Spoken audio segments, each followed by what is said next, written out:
E agora vou compartilhar a tela.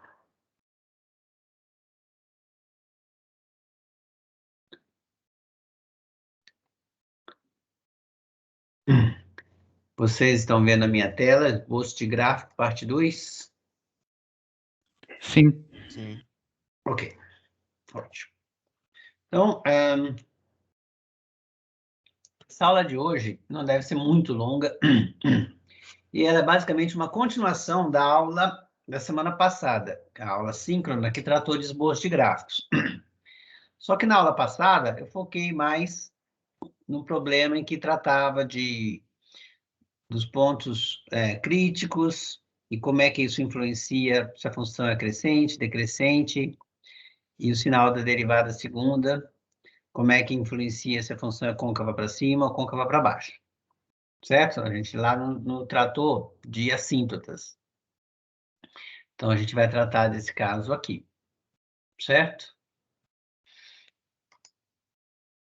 Ok. Então, antes de mais nada, eu quero fazer uma breve revisão dessas funções que a gente chama de exponencial de base A, seja A um número positivo, vou olhar para a função A elevado a x, certo? E relembrar algumas propriedades dessas funções. Então, aqui tem o gráfico da função A elevado a x, para A variando de -2 até 2. Então, esse A aqui é o A menos 2, e a gente vê que, olha só, ela vem crescendo, ela vem do infinito, quando o valor de x é menos infinito. E ela decresce e tende a zero, quando x tende a mais infinito. Isso ocorre para todos os valores de A. Até o A igual a 1. Então, para A menores do que 1, todas essas funções têm o mesmo comportamento, certo? No A igual a 1, vamos ver se eu consigo A igual a 1 aqui. Para. 97. 1. No A igual a 1, claramente 1 elevado a x é função constante, né? Então, para menos infinito ou para mais infinito, ou seja, para todo lugar que você quiser, esse gráfico sempre tende para constante 1, né? Porque 1 elevado a qualquer coisa é sempre 1, certo? Agora, quando o A é maior do que 1, o que acontece? O gráfico dessa função tem esse formato aqui, certo? Quer dizer, lá do menos infinito para valores muito pequenos do valor de x, ele tende a ele tende a zero por cima do zero, pela direita. E quando x cresce enormemente, a função também cresce de forma ilimitada, tendendo a mais infinito. Então, dependendo do comportamento da base A, a gente tem que se o A é menor do que 1, então, A elevado a x, quando x tende a menos infinito, é mais infinito. E quando x tende a mais infinito, é zero. E o comportamento se inverte aqui quando A é maior do que 1. Quando A é maior do que 1, o x começa lá do menos infinito, tendendo a zero. E quando o x tende a mais infinito, ele tende a mais infinito. E claramente, quando x é igual a 1, nada acontece. Os limites são sempre iguais a 1. Certo? A gente vai precisar desse fato. Essa função já é conhecida do ensino médio, você já deve ter revisto ela com o professor Semi e com a Ana Cristina. E aqui também eu acho que a gente já falou dela um pouco, lá no início do curso. Bom, a aula de hoje é para focar em esboço de gráfico. Então, na aula passada, sobre esboço de gráfico, parte 1, eu apresentei um roteiro, certo? Esse roteiro aqui, que a gente vai tentar seguir caso a caso, aqui, ponto por ponto, nessa aula de hoje, tá? Eu acrescentei aqui um item que eu achei que fez falta no roteiro da aula passada, que é esse aqui, que é localizar os pontos no sistema de coordenadas. Quer dizer, não basta eu achar o ponto crítico.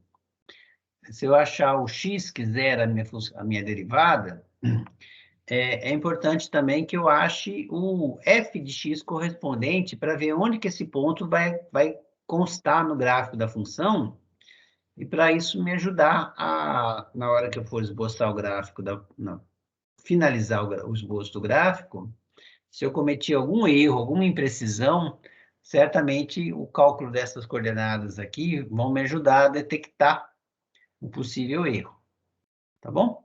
De resto, esse é o mesmo roteiro da aula passada e é ele que a gente vai seguir ponto a ponto. Ok? Então, a gente começa com... então vamos fazer um exemplo. Nosso exemplo é essa função aqui. Ela está escrita bonitinha aqui, certo? F de x é E elevado a menos 1 sobre x mais 1, certo? E é um número que é maior do que 1, a gente já sabe. Então, essa é uma exponencial do tipo que a gente viu acima, os limites dela, quando a base é maior do que 1. Ou seja, quando o expoente tende para menos infinito, ela vale zero, e quando o expoente tende para mais infinito, ela tende a mais infinito também. Certo?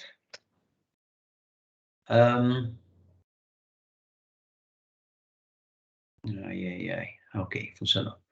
Beleza, então vamos seguir o roteiro. Então, a primeira coisa do roteiro é calcular o ponto de interseção com os eixos quando isso for possível, certo? Então, o ponto de interseção com o eixo y, que é sempre mais fácil, basta eu calcular, basta fazer x igual a zero nessa expressão aqui, certo? Quando eu faço x igual a zero, essa expressão me dá E elevado a menos 1, né? Ou seja, 1 sobre E. 1 sobre E, eu calculei, pedi para o matemática calcular numericamente aqui para a gente. 1 sobre E é 0, aproximadamente, né? 0,367879. Ou seja, o ponto x igual a 0 e y igual a 1 sobre E tem que ser um ponto do nosso gráfico. Ele tem que aparecer lá no nosso gráfico quando a gente for plotar. Tá bom? A interseção com o eixo x. Será que há interseções com o eixo x? Bom, para achar os pontos que interceptam o eixo x, a gente precisa fazer y igual a zero. Ou seja, a gente precisa resolver essa equação aqui, certo? E elevado a menos 1 sobre x mais 1 igual a zero. Porém, a gente percebe o quê? Que a exponencial, seja ela de base maior que 1 ou menor que 1, ela nunca se anula. Então, se eu colocar E elevado a qualquer coisa e tentar igualar a zero, eu nunca vou achar uma solução para essa equação, tá? Então, é isso que eu estou dizendo aqui. Não existe pontos onde esse gráfico intercepta o eixo x. Simplesmente porque a equação E elevado a gx, qualquer que seja g, E elevado a qualquer coisa, é sempre maior, estritamente maior que zero. Então, isso nunca se anula, tá? Então, a gente já sabe que o nosso gráfico não vai interceptar o eixo x. Se a gente for levado a alguma outra coisa pelo meio do caminho, essa informação aqui vai identificar que a gente está errando, está cometendo algum erro. Beleza. O domínio da função agora. A nossa função é exponencial de menos 1 sobre x mais 1, certo? Então, a nossa função ela pode ser vista como uma composta da exponencial com uma outra função. A exponencial, o domínio da exponencial é todos os reais. Quer dizer, não importa qual seja o valor que essa g assuma, se isso for um número real, vai fazer sentido eu elevar E a esse número. Tá? Então, a única exigência que a gente tem que fazer para o domínio dessa nossa função é que isso aqui, menos 1 sobre 1 mais x, represente um número real. E essa fração sempre vai representar o número real, exceto quando x for igual a menos 1, porque daí zera esse denominador aqui, e 1 sobre 0 não é uma operação definida, isso não representa o número real para a gente. Então, o domínio da nossa função vai ser todos os reais, menos, é o conjunto de todos os reais, exceto o número real menos 1, certo? Então, a função não está definida no ponto menos 1. E esse é um exemplo pego a dedo, né?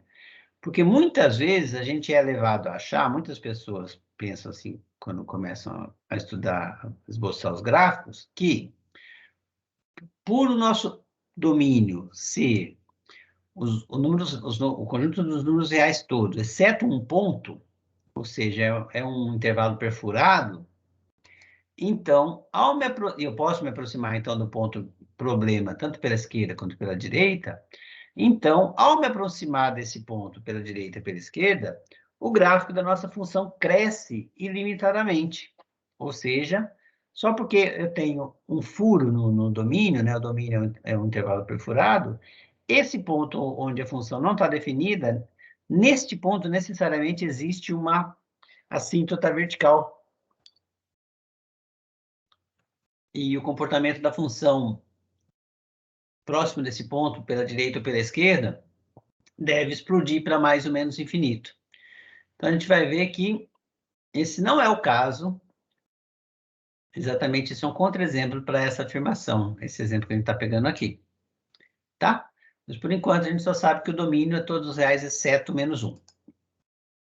Beleza. Próximo item do nosso roteiro é calcular a derivada e calcular os pontos críticos, ou seja, os pontos que zeram a derivada.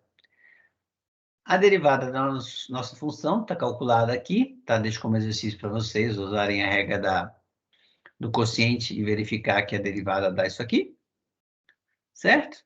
De novo, o domínio da derivada está sempre contido no domínio da função. Ele pode coincidir, mas ele não é maior que o domínio da função.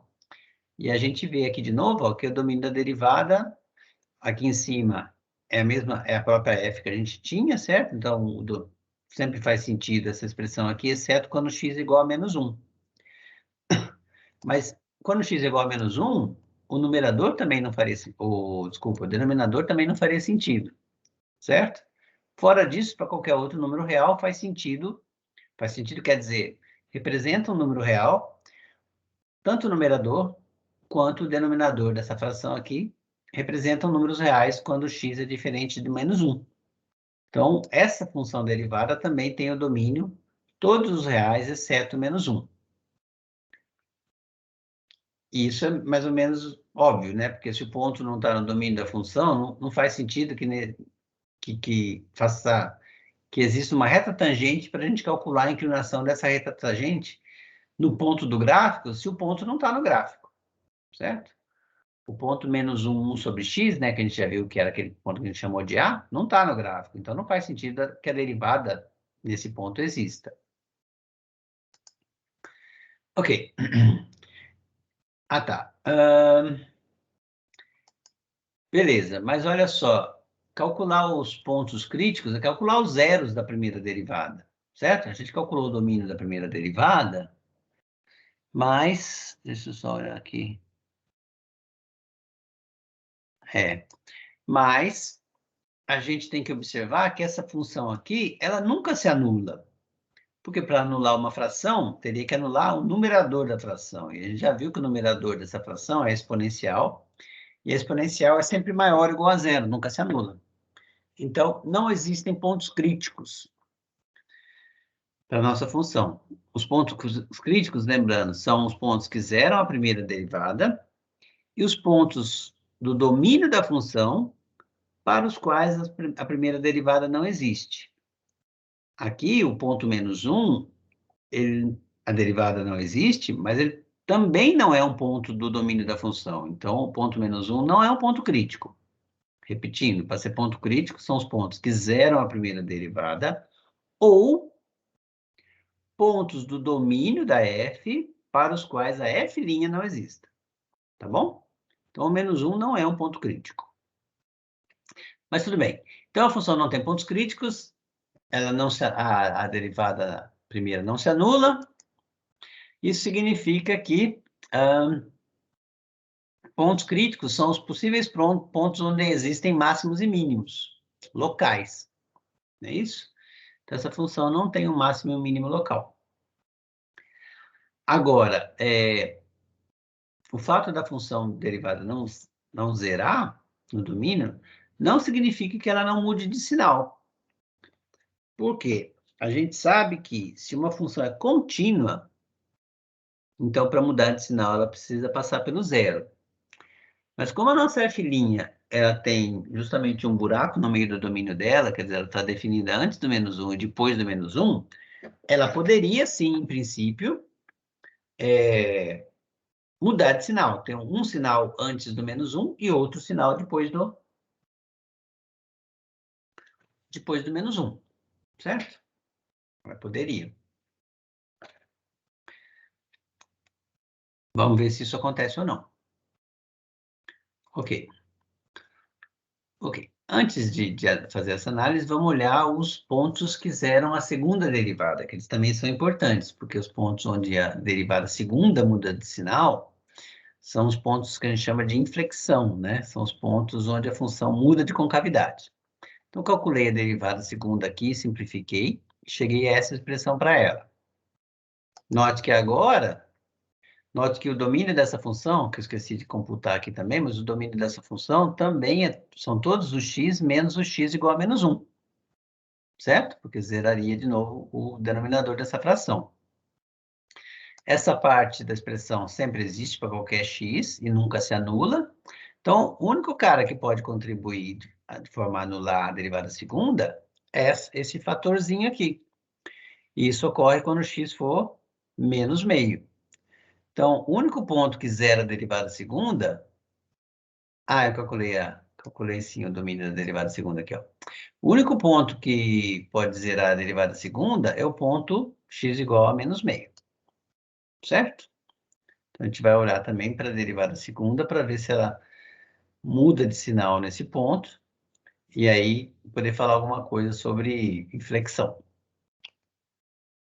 Beleza. Então, uma vez que a gente achou os pontos que não estão no domínio da nossa função, que zeram a derivada primeira, ou onde a derivada primeira não existe, e que zeram a derivada segunda, ou onde a derivada segunda não existe, a gente ordena esses pontos. No caso aqui só tem dois pontos, que são o x0 igual a -1 e o x1 igual a menos meio. E o -1 é menor que o menos meio. Então, eles estão ordenados e a gente vai montar o quadro para analisar o sinal das derivadas primeira e segunda. Certo? Aqui, de novo, eu redigo o que eu acabei de dizer, né? Embora não haja pontos que zeram a derivada primeira, poderia acontecer, sim, dela mudar de sinal no ponto que está fora do domínio dela. Vamos ver se isso acontece. Então, a gente vai para a derivada primeira, a expressão dela está aqui de novo, olha só. E a gente vê o seguinte, eu quero olhar o sinal da derivada primeira, né? Então, antes do -1, como ela é contínua, está definida para todos os reais, ela só tem um sinal antes do -1. E depois do -1, ela também só tem um sinal, quer dizer, ela não pode mudar de sinal antes do -1, em nenhum outro intervalo. E também não pode mudar de sinal na região depois do -1. Agora, no -1, ela poderia mudar de sinal. Mas a gente vê aqui, ó, que pela própria cara da fração, né? Eu tenho a exponencial, que é sempre um número positivo, representa sempre um número positivo, qualquer que seja o x que eu use, dividido pelo quadrado de alguma coisa, que nunca se anula, porque a gente tirou o ponto onde ele se anularia, né? Então, é a divisão de dois números positivos. Então, a derivada primeira é sempre positiva, porque quando você divide dois números positivos, ela é sempre positiva, tá? Eu vou usar essa legenda aqui para montar o quadro seguinte. Então, a derivada primeira é sempre positiva, e a gente lembra que a derivada primeira sendo positiva, isso significa o quê? Que a função f é crescente. Então, eu vou copiar essa setinha aqui, porque no próximo quadro, eu vou justamente colocar ela onde eu posso colocar. Olha só, eu separei aqui, né, os pontos importantes, certo? Que são simplesmente o -1 e o menos meio. Essa função aqui, chamei de auxiliar, a função exponencial que estava envolvida lá, ela é sempre positiva, porque é exponencial de alguma coisa sempre estritamente maior que zero, então o sinal disso aqui é sempre positivo. Quadrado de alguma coisa também é sempre maior ou igual a zero. O ponto onde ele zeraria não está no domínio da minha função, então essa expressão também é sempre positiva. Então, eu estou dividindo dois números positivos um pelo outro. Isso, como eu já disse há pouco, é sempre um número positivo.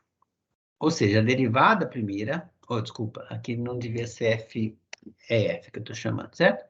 A derivada primeira é sempre positiva em todos os pontos do domínio, o que significa que a minha f é sempre crescente. Crescente. Ok? Se tiver alguma dúvida, pergunta, tá, gente? Que é bom que a gente vai respondendo as perguntas na hora que elas aparecem. Tá tranquilo por enquanto. Beleza. Então, agora a gente vai estudar o sinal da derivada segunda. O sinal da a derivada segunda está aqui. Então, a gente vai usar o mesmo truque da derivada primeira. Vamos montar um quadro. Vou criar três funções auxiliares. Uma que é essa aqui, que é sempre positiva. Outra que é essa aqui, que muda de sinal. E outra que é essa aqui, que é sempre positiva. Na verdade, como tem esse menuzinho aqui na frente, eu vou criar, olha só, eu vou criar as funções auxiliares. Uma delas é a menos exponencial, que agora é sempre negativa, né? Deixa eu ver aqui.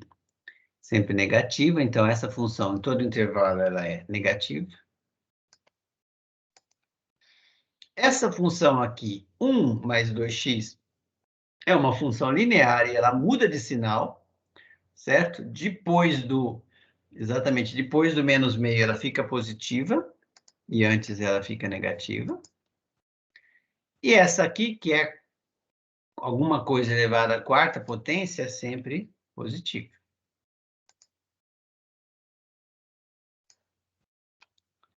Certo? Então, a minha função f duas linhas, ela é o produto da auxiliar 4 pela auxiliar 5 dividido pela auxiliar 6. Então, não faz muita diferença se é produto ou divisão, a regra do sinal ela vale para as três funções, né? Então, o sinal da derivada segunda vai ser representado nesse intervalo aqui pela regra de sinal. Quer dizer, se eu multiplico um número negativo por outro negativo, que multiplica por um positivo, então menos por menos dá mais, por mais dá mais. E aqui também, se eu multiplico um negativo por outro negativo, dá um positivo, positivo multiplicado por outro número positivo dá outro positivo. E aqui não, aqui eu tenho dois positivos que multiplicados dão um positivo, quando eu multiplico por um negativo dá negativo. Certo? Aí a gente precisa lembrar o comportamento, como que a derivada segunda afeta o gráfico, qual é a relação entre o sinal da derivada segunda e a nossa função. Então, quando a derivada segunda é positiva, a nossa função tem a cara desse Uzinho aqui, o normal, ela é côncava para cima.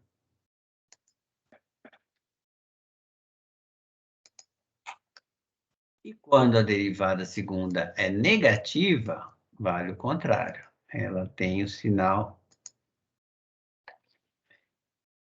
O que eu fiz aqui?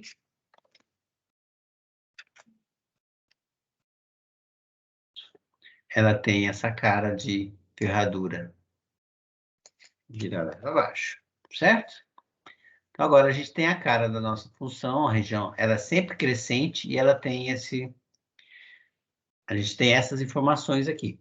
Lembrando que no menos 1, ela não está definida, certo? Não está definida. Então, olha só, esse gráfico aqui está propositalmente errado, porque a gente vai consertar ele agora. Vamos lá, né? Lembrando que a derivada primeira, ela é sempre positiva, nos três intervalos. O que faz da minha função ser crescente em todos os intervalos de consideração. A derivada segunda, como é que era o sinal dela? A derivada segunda está aqui, é mais, mais, menos. Então, ela é positiva nesse intervalo, positiva nesse intervalo,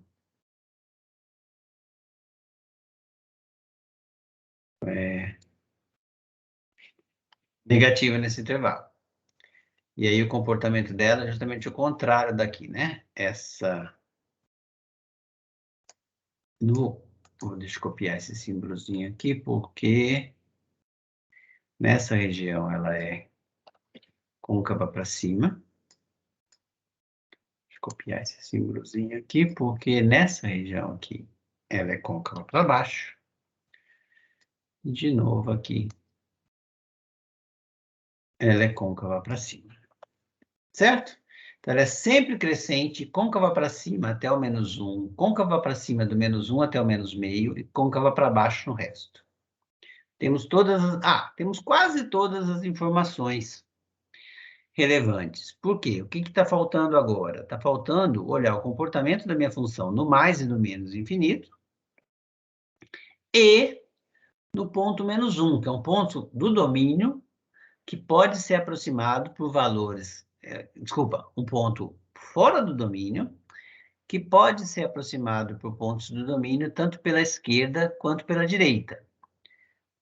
Ou seja, se faz necessário a gente estudar o limite da função f de x quando x se aproxima do -1 pela esquerda e quando x se aproxima do -1 pela direita. A gente vai fazer essas duas coisas, então,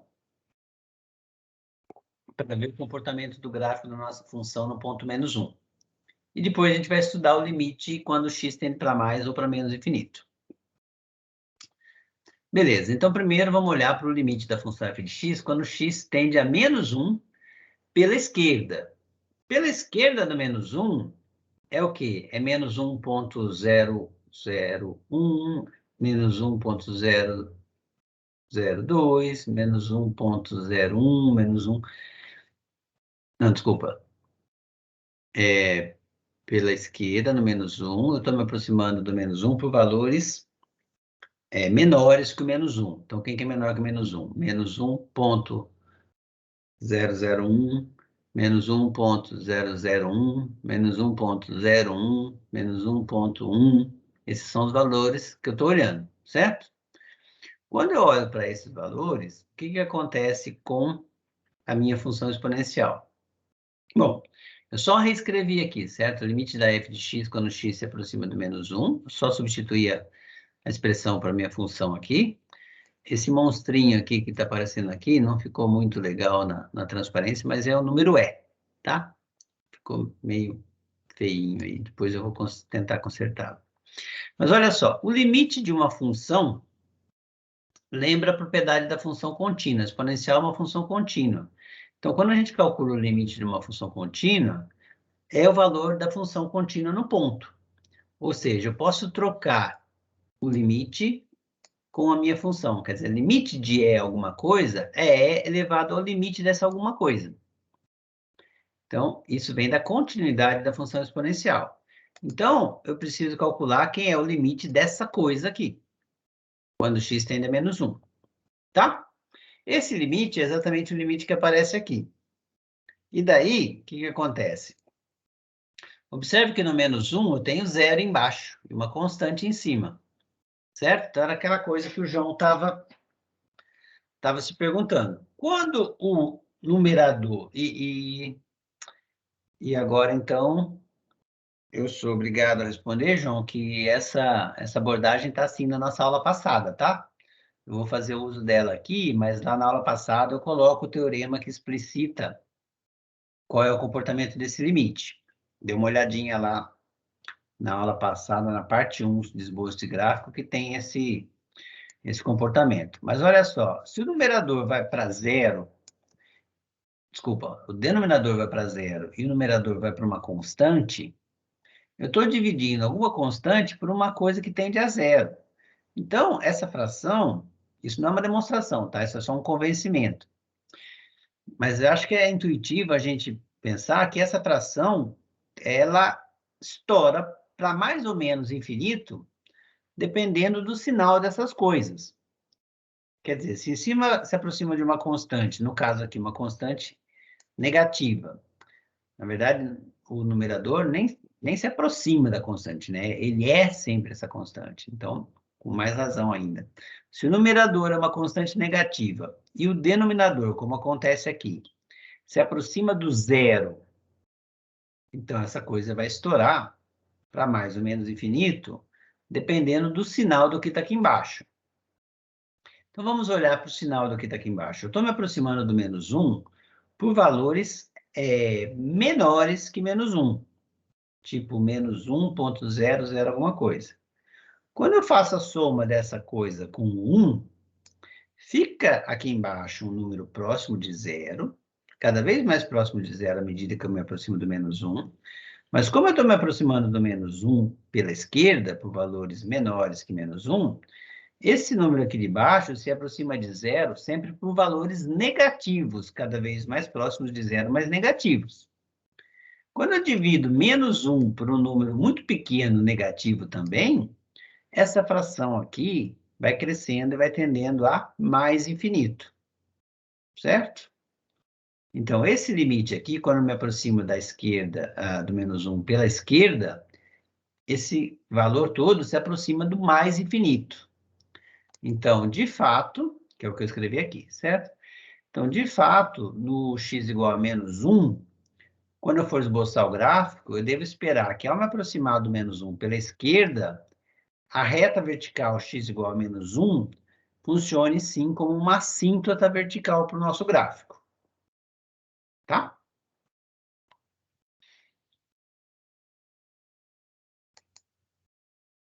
Aqui se fará necessário um teorema bastante intuitivo, cuja demonstração não será apresentada nesse curso.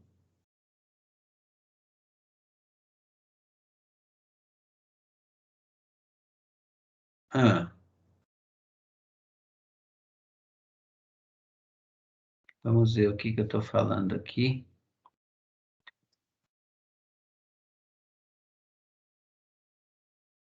Ah, sim, desculpa. É porque eu só calculei, né? Esse cálculo foi o cálculo desse limite aqui, que é o quê? Que é o limite desse expoente, certo? Então, eu quero calcular o limite da minha f toda, certo? E eu cheguei à conclusão que isso é o e elevado a limite dessa expressão. Só que, se isso fosse um número, a gente saberia exatamente, né, que é e elevado a esse número. Só que esse limite aqui, como a gente acabou de calcular, ele é mais infinito. Então, eu preciso, o teorema que está faltando aqui é o seguinte, eu preciso dizer que, como o limite da minha função, do expoente da minha função tende a mais infinito, então a minha função tende ao limite, na verdade, deixa para melhor eu enunciar o teorema aqui, porque senão, falando desse jeito, vai ficar mais confuso do que precisa. Vamos olhar para o teorema que eu vou usar primeiro aqui, depois a gente volta ao nosso caso particular. O teorema que eu preciso é o seguinte. Se eu tenho uma função que é dada na forma composta, que é o nosso caso, certo? No nosso caso, a h é elevado, é a função exponencial, é elevado a x, e a g é aquela fração, menos 1 sobre 1 mais x, certo? Então, é o nosso caso. Então, se eu estou com uma função dada na forma composta, e eu quero calcular o limite quando me aproximo de um ponto x0 qualquer.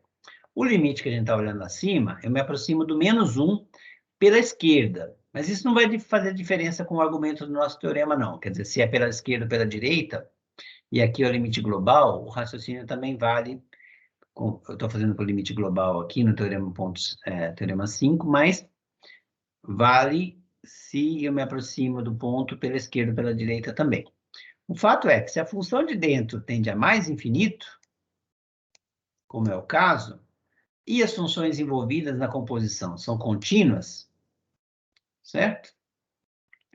Então, o limite da função que eu estou interessado, que é a minha f, ao me aproximar do ponto pela direita ou pela esquerda, como é o caso ali, isso corresponde a eu olhar para a minha função de fora, certo? De fora, sem a composição dela com uma outra, e olhar para como se comporta essa função h quando o termo geral aqui, a variável livre da minha função h agora, tende... Opa! A variável livre x aqui tende para que valor? para o valor que era o limite da G. Certo? Quer dizer, se a G vai tender para infinito, e eu quero olhar o comportamento da H quando o X tende para algum valor que faz a G tender a infinito, isso é a mesma coisa que eu olhar para a minha função, limite da minha função f, na variável x, certo? Isso é a mesma coisa que eu olhar para a função h e olhar e analisar o comportamento da minha h sem a g de dentro, quando x vai para infinito. Tá bom? E é esse teorema que a gente vai precisar usar aqui agora. E no nosso caso, o que acontecia? O ponto era o menos 1 pela esquerda, certo? E a nossa f era composta da h com a g, onde a h é a exponencial, e a g era menos 1 sobre 1 mais x, e a gente calculou o limite da g, a g satisfaz essa propriedade aqui, ó. Está calculado o limite da g aqui. Certo? Estou voltando para trás aqui, porque essa, tá vendo? A gente começou aqui, e eu cheguei nessa parte aqui, e eu analisei esse limite em separado, o limite do expoente. Esse é o limite da nossa g, que é mais infinito. Então, eu estou nas condições do teorema, certo? Estou nas condições do teorema, o limite do expoente é mais infinito. Então, para calcular o limite da composta, basta calcular o limite da de fora, não mais no x indo para x0, mas no x indo para onde a g foi quando o x se aproximou do x0, certo? Ao se aproximar do x0, a g foi para mais infinito. Então, eu troco a g aqui por a variável livre e mando o xi e olho para o comportamento da minha função h agora, o x tendendo para o ponto onde a g tendeu, não é um ponto, né? Mas é o mais infinito, mas é exatamente para onde a g foi quando o x tendia ao ponto original onde eu estava calculando o limite. Tá? E o fato de ser lateral pela direita ou pela esquerda não altera em nada a validade desse teorema. Ou seja, então, o limite da minha f quando x se aproxima do menos 1 é igual ao limite da e de x quando x tende a mais infinito. Como é um número maior do que 1, a gente calculou esse limite lá no começo da aula de hoje. Esse limite é mais infinito. Certo? Esse limite é mais infinito. Então, me desculpem, agora que eu estou vendo que eu falei uma bobagem um pouco antes, né? Que eu disse que a gente ia ter uma assíntota no x igual a menos 1, porque esse limite aqui era mais infinito, e eu me atrapalhei. Desculpa, eu falei bobagem. Não é esse o limite ainda que justifica a existência da assíntota, porque esse é o limite da nossa g, da expoente da e. Porém, ao calcular o limite da h, agora sim a gente vê que o limite da h, quando o x ainda é mais infinito, é mais infinito, e esse é o limite da nossa f, quando eu me aproximo do menos 1 pela esquerda. Então, o limite da função que a gente quer esboçar o gráfico, que é a f, ao me aproximar do menos 1 pela esquerda, esse limite é mais infinito. Então, de fato, o que eu tinha dito estava certo, mas não pelos motivos que eu tinha dito antes, tá? Mas simplesmente por esse resultado aqui agora. Ao me aproximar do menos 1 pela esquerda, o limite da minha f é mais infinito, então eu tenho sim, pelo menos a minha reta vertical x igual a menos 1, faz um papel de assíntota, pelo menos para quando a gente se aproxima do gráfico pelo lado esquerdo, por valores menores que o menos 1. Tá claro, gente? Me confundi aí um pouco, mas eu falei fora de hora, mas o que eu falei estava certo ainda. Se tiver alguma dúvida, se ficou confuso, me falem que eu volto a repetir essa parte aqui. Se não, agora a gente vai fazer a mesma análise, só que fazer o x se aproximar do menos 1 por valores maiores que o menos 1. Ou seja, menos 0,9, menos 0,99, menos 0,999, certo? E, de novo, esse é o limite dessa função. E, pela continuidade, eu posso trocar a exponencial com o limite. Quer dizer, limite da exponencial é exponencial do limite, porque a exponencial é contínua. E, de novo, vou precisar calcular esse limite aqui, certo? Como eu fiz antes. Só que agora, ao me aproximar do menos 1, por valores maiores do que 1. Então, vamos olhar esse limite de novo. O limite aparece aqui, eu me aproximando do 1, desculpa, do menos 1 por valores maiores que menos 1, esse quociente aqui vai se aproximar de zero agora por valores positivos, certo? Ao me aproximar do menos 1 por menos 0,9, menos 0,99, menos 0,99. Esse número aqui esse número que está aqui embaixo vai se aproximar de zero, mas sempre por valores positivos.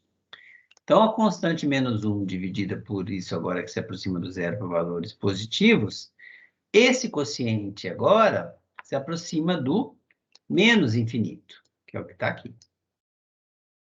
Certo? E, só que esse é o limite do expoente, né? Então, eu vou usar de novo o teorema 5, certo? E, como o expoente se aproxima do menos infinito agora, o que faz o papel da G lá, né? Aqui eu fiz nosso teorema 5, eu coloquei mais infinito, não é isso? Mas podia ser de forma totalmente análoga, mais ou menos infinito. O que vai acontecer agora é que, ao substituir essa expressão aqui, o limite da minha f vai ser, o limite da minha f quando... Opa, deixa eu ver aqui, esse já é...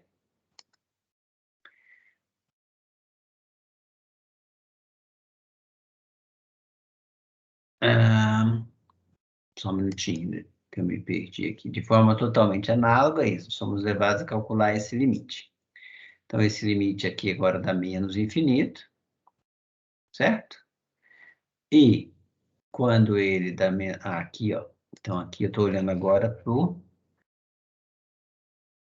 limite quando me aproxima do menos 1 por valores maiores que o menos 1, certo? Como o expoente vai para menos infinito, então isso, pelo teorema 5 de novo, uma outra versão com o limite da g indo para menos infinito, esse limite coincide com o limite da exponencial quando x agora tende para onde a g tendia, né? Para onde aquele expoente tendia ao me aproximar do menos 1 pela direita.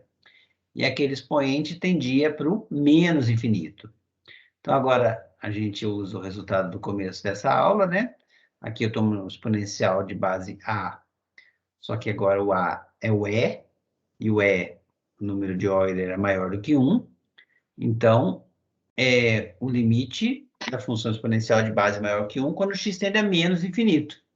E esse limite é zero. Então, observa que agora, pelo lado direito, o gráfico da nossa função não enxerga a reta vertical x igual a menos 1 como uma assíntota vertical.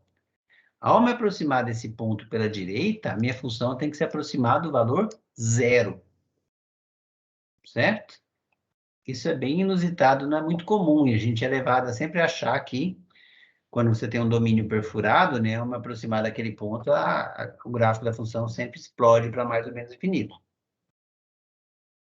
Se aproximando pela direita ou pela esquerda. E aqui a gente está vendo que não é sempre esse o caso. Tá? Para finalizar a nossa análise para esboçar o gráfico, eu preciso agora olhar para o comportamento da nossa função quando x tende para mais ou menos infinito. Então, eu vou olhar primeiro para quando x tende para menos infinito. De novo, essa primeira igualdade aqui vem da continuidade da exponencial, certo? Eu posso trocar o limite da f com a f do limite, então a exponencial seja sendo contínua. Desculpa, a desigualdade que vale pela... aqui eu só reescrevi, né? Aqui eu só reescrevi quem era f. A igualdade que vale pela continuidade da e é essa aqui, certo? Limite da e de alguma coisa é e do limite dessa alguma coisa, certo? E o limite dessa alguma coisa aqui, a gente vai calcular agora aqui, certo? O limite dessa fração, quando x tende a menos infinito, é zero, porque, de novo, o numerador vai para 1, aliás, o numerador está parado no 1 já, né? Constante igual a 1. E o denominador vai para onde? Quando o x tende para mais infinito, esse número aqui, ou desculpa, menos infinito, ele somado a 1, né? Se uma coisa tende para menos infinito, você soma 1 numa coisa enormemente grande negativamente, né? Isso continua enormemente grande negativamente. Quer dizer, o denominador tende a menos infinito, certo? Só que tem um sinal de menos aqui. Então, estou dividindo a constante menos 1 por uma coisa muito grande, cada vez maior, negativamente. Cada vez maior, cada vez negativamente maior. Então, o número negativo constante dividido por um outro negativo que tende a mais, ou, desculpa, que tende a menos infinito, né, cada vez maior, isso tende a zero. E tende a zero por valores maiores do que zero, porque tanto o menos 1, que você está dividindo, pense, você está dividindo o menos 1 por uma coisa cada vez maior, mas cada vez maior negativamente. Então, isso aqui vai se aproximando do zero pela direita. E o mesmo, quer dizer, coisa análoga acontece quando eu me aproximo do... Ah, desculpa. De novo, eu estou esquecendo. Isso é só o comportamento do expoente, né? Então, esse expoente se aproxima do zero positivamente. Então, o E elevado a ele, né? O E, ele se aproxima de onde se aproximaria o E elevado a zero. E elevado a zero é 1. E quando eu me aproximo do zero por valores positivos, é só lembrar do gráfico da função exponencial, né? Esse limite se aproxima do... Estou usando uma notação aqui, um pouco de abuso de linguagem, né? Para dizer que o E se aproxima do zero por valores maiores do que zero. Então, se você relembrar o gráfico da função exponencial, a exponencial se aproxima do...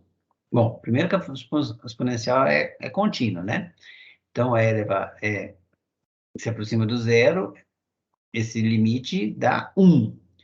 Eu só estou fazendo análise agora para saber se ele se aproxima do 1 pela direita ou pela esquerda. Então, esse resultado aqui, ao perceber que o expoente está se aproximando do zero por valores maiores do que zero, o E elevado a esse número se aproxima do 1, mas por valores maiores do que 1. Então, quando o x tende a menos infinito, ele se aproxima do 1 por valores maiores do que 1. E de forma análoga agora, quando o x tende a mais infinito, certo? De novo, eu tenho aqui essa igualdade, essa segunda igualdade aqui segue da continuidade da função exponencial, certo? E eu tenho de novo que olhar para o limite dessa fração, quando o x se aproxima do menos infinito. Pô, aqui é mais infinito agora, né? Mais infinito, corrigindo. Então, o numerador vai se aproximar de mais infinito, porque se o x se aproximava do mais infinito, soma a ele qualquer constante, isso continua se aproximando do mais infinito.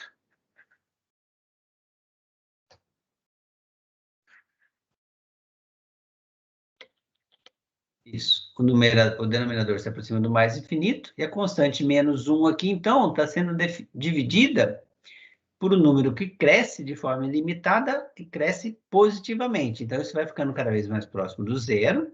Ou, desculpa, isso. A constante menos 1 está sendo dividida por uma coisa que tende a mais infinito. Então, isso se aproxima do zero e se aproxima do zero por valores negativos. Ok. Só que não é o limite dessa expressão que a gente quer. A gente quer o limite de E elevado a essa expressão, certo? Então, como o expoente vai se aproximando arbitrariamente do zero por valores menores do que zero, E elevado a uma coisa cada vez mais próxima de zero por valores negativos, de novo se aproxima do 1. Opa! Desculpa. Está aqui. De novo, se aproxima do 1, mas agora se aproxima do 1 por baixo, por valores menores do que 1. Certo? Então, agora a gente tem todos os elementos para esboçar o gráfico da nossa função. Só espero que o matemática agora colabore para permitir isso. Então, olha só o que está acontecendo, né? Vamos ver, primeiramente, aqui, o comportamento no menos infinito e no mais infinito, a gente acabou de ver. tanto no menos infinito como no mais infinito, a função se aproxima do 1. No mais infinito, ela se aproxima do 1 por baixo, que a gente acabou de ver aqui, ó, vou voltar um slide. No mais infinito, ela se aproxima do 1 por valores menores do que 1, então por baixo do 1. E no menos infinito, se aproxima do 1 por valores maiores do que 1. Certo? E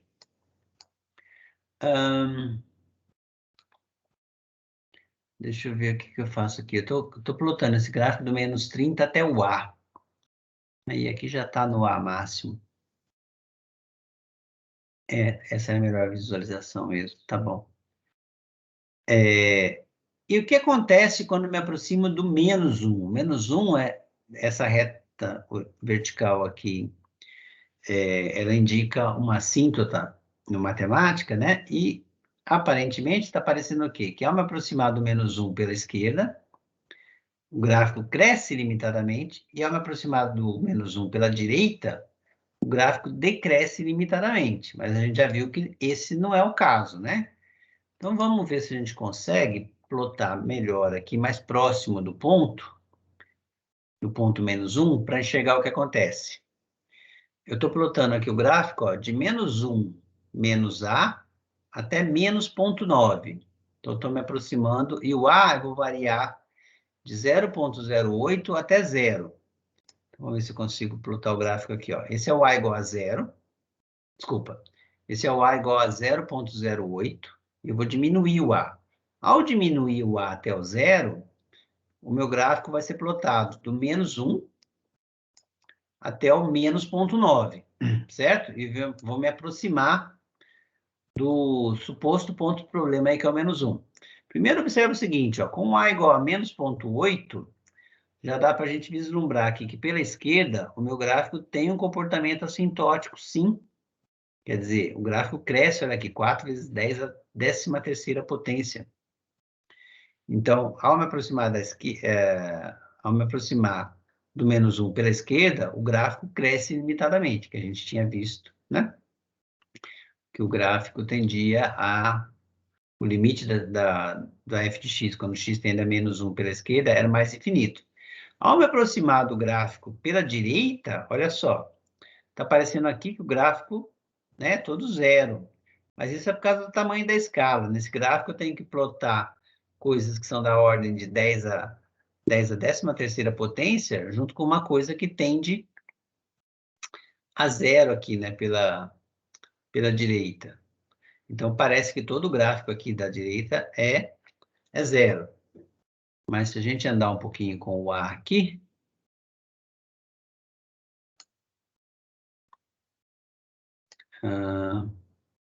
agora já começou a aparecer, tá vendo?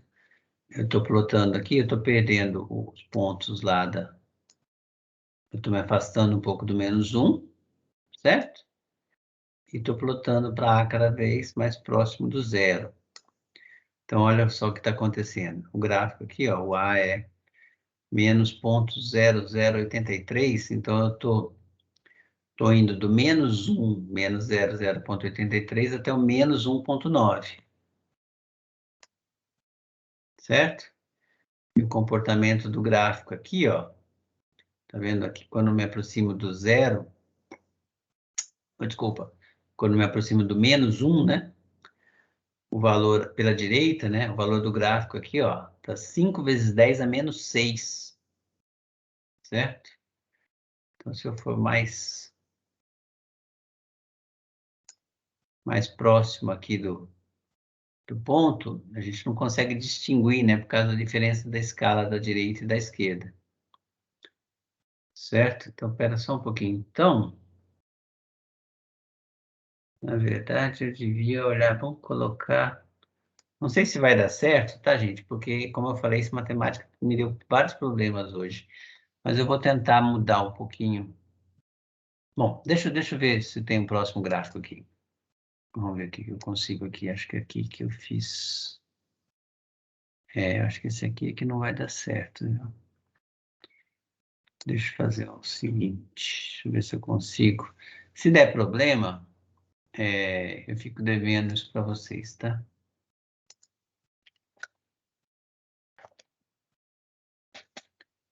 Deixa eu só fazer uma alteração aqui. Tá. Se ele vai aceitar.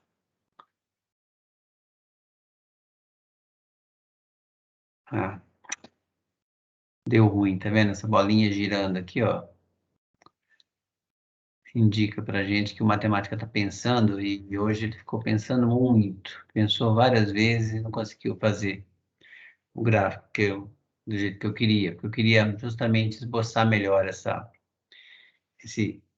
para vocês visualizarem melhor a reta assíntota, que ela é uma assíntota só por um dos lados, tá?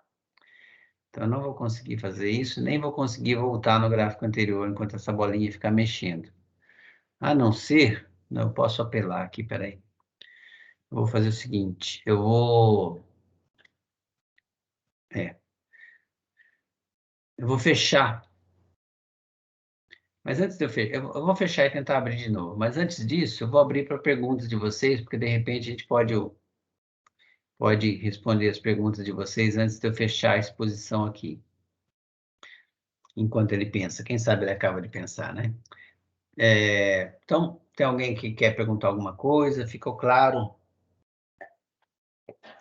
o que eu queria dizer? Mas, na verdade, eu vou ter que fechar e abrir de novo, porque eu queria também fazer o comentário sobre... Bom, enquanto eu tento consertar aqui, vocês, por favor, se tiver alguma coisa para se manifestar, alguma pergunta para fazer, pode fazer, tá? Vou fechar e abrir de novo. Pelo menos para ver a região de crescimento, a região de mudança de concavidade, tá?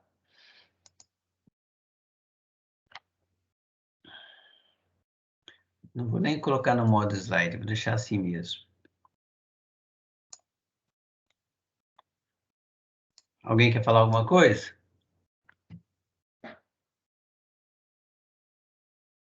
Vocês estão aí ainda, né? Ou me deixaram sozinho já? Foram passear, foram jantar? Tá tranquilo. Sim. Parece muito a última aula síncrona, assim. A questão do gráfico são parecidas, só muda a parte da síntese, mas mantém o mesmo estilo de criação de gráfico. Você acha?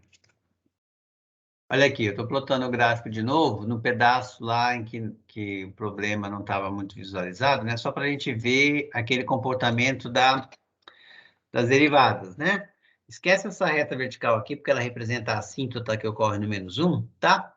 E a gente lembra o seguinte, a derivada primeira era sempre positiva, então isso indica que eu falei que poderia acontecer, né? Como a derivada era sempre positiva, então não tem ponto crítico, então, mas mesmo assim, como o domínio dela se divide em duas partes desconexas, até o menos 1 e depois do menos 1, poderia ser que a derivada primeira tivesse sinal diferente em cada uma dessas regiões. Mas a gente viu, analisando a expressão para a derivada primeira, que esse não é o caso. A derivada primeira é sempre positiva. E isso reflete no gráfico, dizendo que a função é sempre crescente. Então, antes do menos 1, ela é sempre crescente. Olha o comportamento dela aqui. E depois do menos 1, ela também é crescente, tá? Já para concavidade, a concavidade tinha o seguinte, além para a concavidade, a gente vai ter que plotar, vamos ver se eu vou conseguir aqui. Concavidade, o que que dizia? Vamos voltar lá no gráfico na tabela da concavidade, só para a gente lembrar. A análise da concavidade dizia que antes do menos meio, a função era sempre côncava para baixo. Não. Desculpa, esse aqui, droga. Como eu fechei e abri de novo, né? Isso aqui é o quadro que eu vou ter que reconsertar, né? A derivada primeira. Vamos reconsertar isso aqui. A derivada primeira era sempre positiva. Certo? Isso significa que a função era sempre crescente. Tá?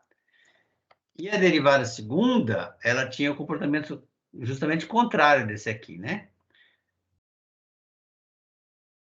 Que era o seguinte, né? Como é que é a história? Antes do menos meio, isso aqui tudo é é positivo.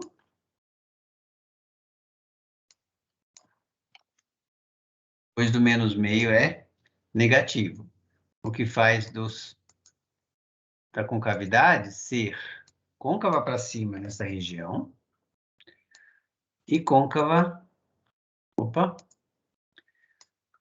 para baixo depois do menos meio, e aqui de novo, nesse pedaço que faltou, ela é côncava para cima.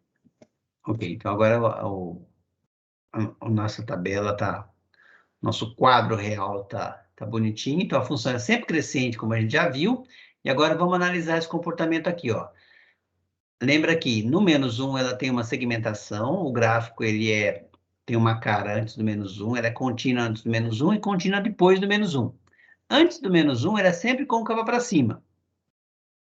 E depois do menos 1, ela tem um comportamento côncava para cima até o menos meio e côncava para baixo depois.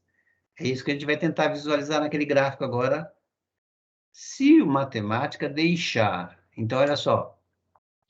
Antes do menos 1, ela é côncava para cima, certo? Depois do menos 1, a gente não está conseguindo visualizar, mas ela devia ser côncava para cima até o menos meio e mudar a concavidade depois. Então, eu vou voltar aqui e eu vou plotar o gráfico da minha função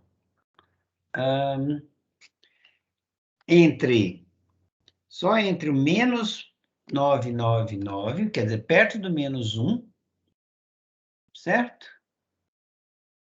E vou fazer o quê? Vou fazer o A e de 0 até 5. Vamos ver se isso está bom. Então, eu vou plotar de menos 0,9 até o A. Então, ela vai passar pelo menos meio. E a gente vai ser capaz de enxergar que ela deve ser, vamos ver.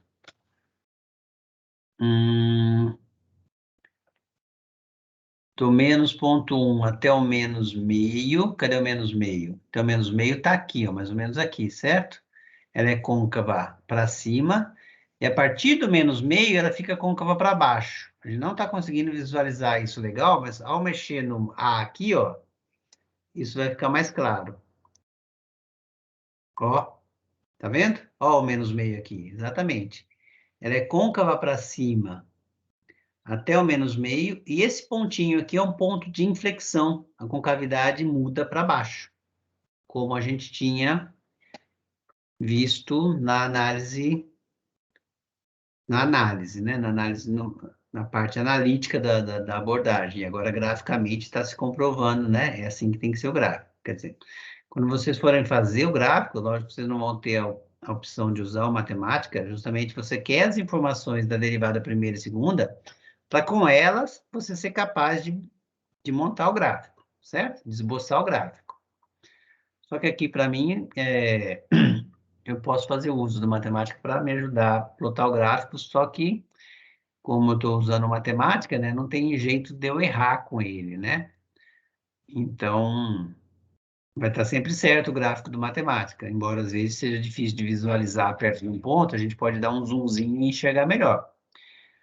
Mas o que eu estou querendo dizer? Estou querendo dizer que na vida do cálculo 1, você é levado a esboçar o gráfico, você vai chegar, o seu esboço de gráfico você tem que ser capaz de identificar que o seu esboço de gráfico vai ter esse comportamento.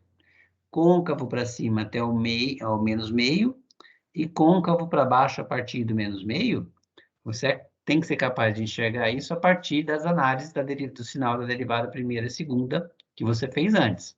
Daí você é capaz de montar o gráfico, tá? E quando o A cresce mais, ó, cada vez mais, a gente sabia que o limite, né, da função quando x tende a mais infinito é 1. Então, vamos aumentar aqui o valor possível do A, para ver, ó, que ele de fato está se aproximando do 1. Esse ponto aqui é o 0,9. Quando x tende a mais infinito, vamos mandar agora o A até 150. E daí, olha só, cara, quando x cresce muito, o valor da função tende a 1. Olha aqui, 0,99. Certo? Se eu plotar aqui, vamos ver se eu consigo fazer plotar junto com o gráfico da minha função, o gráfico da reta igual a 1. Aí vai ficar claro. A reta igual a 1 vai ser uma assíntota para x quando x tende a mais infinito. Certo? Olha aí, estou indo só até 140, até 150, na verdade. Né? Está se aproximando da reta igual a 1. Por até 1.500, até 1.500, dá para visualizar isso cada vez melhor. Essa diferença vai sumindo. Né? E eu posso aqui também plotar o gráfico todo. Vou mandar ele de menos A até A agora. A gente vai ver que para o outro... Opa! Por que não deu?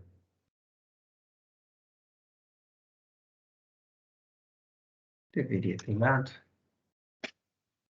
Não deu?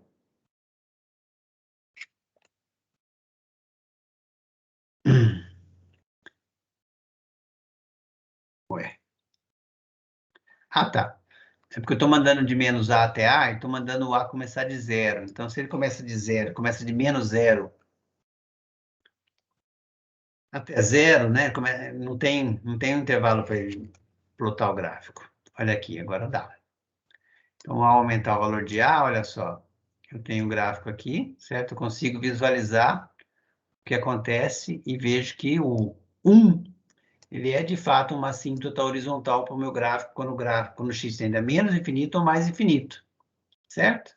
Consigo visualizar isso, só que nesse domínio tão grande, eu perco o que acontece próximo do menos 1, né?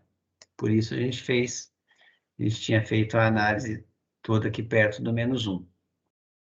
Certo? Que é essa análise que a gente foi levado a fazer aqui no outro gráfico. Tá? E que ele não deixou eu refazer para vocês, mas acho que agora aqui nessa animação deu para ver melhor, né? Daí do menos 1 até do menos 1 mais A, né? Era isso que eu estava fazendo. Menos 1 mais A. Agora eu posso ir de 0 até o A, vou aumentando. Aí também não deu. De novo, pelo mesmo problema, né? Aí. Então, próximo do menos 1.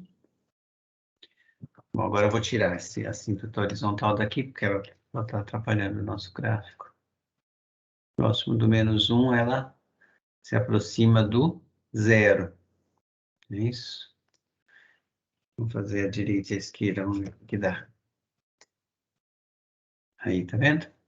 A direita e a esquerda do menos 1. Estou indo de menos 1 até menos A, até menos 1 mais A.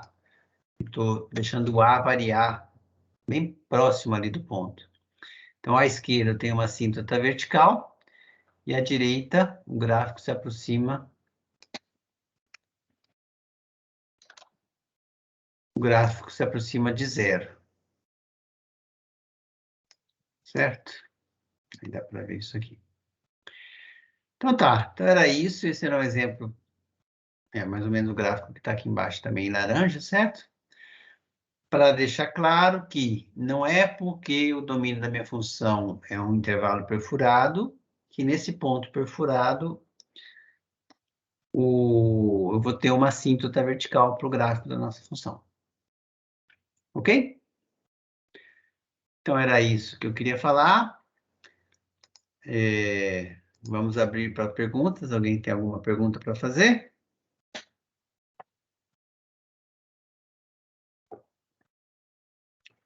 Falei que a aula ia ser curta, mas acabou sendo longa, né?